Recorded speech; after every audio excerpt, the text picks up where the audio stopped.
आज हम पढ़ेंगे हाइब्रिड स्टेट कैलकुलेशन, मतलब हाइब्रिडाइजेशन कैलकुलेशन करेंगे किसका, सेंट्रल एटम का, जब वो सॉलिड और लिक्विड फॉर्म में है। सॉलिड लिक्विड फॉर्म में अगर है तो उसका हाइब्रिडाइजेशन कैसे करेंगे। देखिए, अगर एग्जाम्पल देखते हैं, एग्जाम्पल लिख रखा है PCl5, कुछ फेज नहीं दे रखा तो नॉर्मल जैसे करते हैं वैसे ही करेंगे।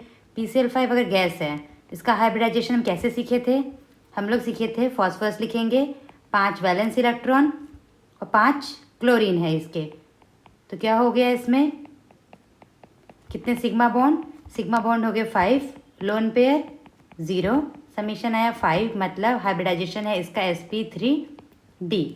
अगर ये गैसियस फेज में है तब तो ये हमारा आंसर सही है। अगर क्वेश्चन में गैसियस फेज में ना दे के क्या लिख रखा होगा, PCl5 solid, molecular formula same है पर गैस की जगह सॉलिड है। अगर वहाँ पे हम लोग लिखेंगे sp3d तो क्या हो जाएगा हमारा आंसर, गलत, रॉन्ग, क्योंकि ये सॉलिड फॉर्म में ऐसे नहीं रहता जैसे ये PCl5 है। ये तो हमने हाइब्रिडाइजेशन निकालने के लिए शॉर्टकट किया है। हाइब्रिडाइजेशन के बाद अगर इसका शेप बना रहे थे तो कैसा था, ये इस टाइप का, ये इसका करेक्ट शेप है। हाइब्रिडाइजेशन में शेप की जरूरत नहीं है, सिर्फ direct sigma bond plus lone pair करना हमने प्रीवियस क्लास में देखा था। पर इस क्लास में क्या हम लोग से देख रहे हैं कि अगर सॉलिड फेज है तब क्या करेंगे। देखो, वो हमें याद करना है कि कौन से फॉर्म में रहता है। सॉलिड और लिक्विड स्टेट में जो कंपाउंड है वो एग्जिस्ट किस में करेंगे, आयंस के फॉर्म में। यानी सॉलिड, ये एक सॉलिड, ये सॉलिड, यानी सॉलिड में क्या होता है, इंटरमॉलिक्यूलर फोर्स स्ट्रॉन्ग है। इंटरमॉलिक्यूलर फोर्स स्ट्रॉन्ग का मतलब है कि वो आयंस फॉर्म में होंगे। तो ये हमें याद रखना है कि कौन से आयंस हैं।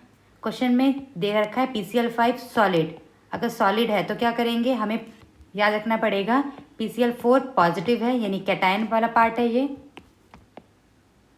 कैटायोनिक पार्ट, और ये वाला पार्ट हमारा एनायनिक पार्ट। क्वेश्चन में बोल दिया है कि बताओ इसका हाइब्रिडाइजेशन, तो क्या करना पड़ेगा, हमें इसका भी हाइब्रिडाइजेशन लिखना होगा, इसका भी, क्योंकि सॉलिड में कैटायन भी है और एनायन भी है। इसका हाइब्रिडाइजेशन कैसे सीखे थे हम लोग, फॉस्फोरस के 5 वैलेंस इलेक्ट्रॉन, पॉजिटिव का मतलब एक चला गया, इसको हमने हटा दिया, हटाने दिया तो उस पर क्या लगा देंगे, प्लस, और कितने क्लोरीन है, 4, तो कितना आ जाएगा हाइब्रिडाइजेशन, sp3। और इस साइड फॉस्फोरस के पास थे हमारे 5 वैलेंस इलेक्ट्रॉन, नेगेटिव का मतलब एक और आ गया, सबसे जुड़ गया क्लोरीन, सबसे अगर क्लोरीन को अगर जोड़ दिया हमने तो क्या हो गया, कितने सिग्मा बॉन्ड हो गए, 6, लोन पेयर एक भी नहीं है, 6, तो हाइब्रिडाइजेशन क्या हो जाएगा, sp3d2। जब सॉलिड में पूछा है तो हमें इसको भी लिखना है और इसको भी लिखना है, दोनों प्लस करके, मल्टीपल चॉइस क्वेश्चन होगा, क्लियर। PCl5 गैस है तो हमें आयन बनाने की जरूरत नहीं है, क्योंकि गैस में क्या होता है, एक पार्टिकल दूसरे पार्टिकल के बीच में कोई इंटरेक्शन नहीं है, बहुत ही वीक होता है, वो वंडरवॉल होता है। तो हम क्या करेंगे, PCl5 में ना ही कैटायन ना ही एनायन, डायरेक्टली जो पहले पढ़ रहे थे वैसा ही। पर जब सॉलिड आ जाएगा तो ध्यान रखेंगे, इसमें एडवांस लेवल के क्वेश्चंस बनते हैं। तो PCl5 अगर सॉलिड है तो लिख लेते हैं क्या बनेगा इसका, PbR4 प्लस NBr माइनस।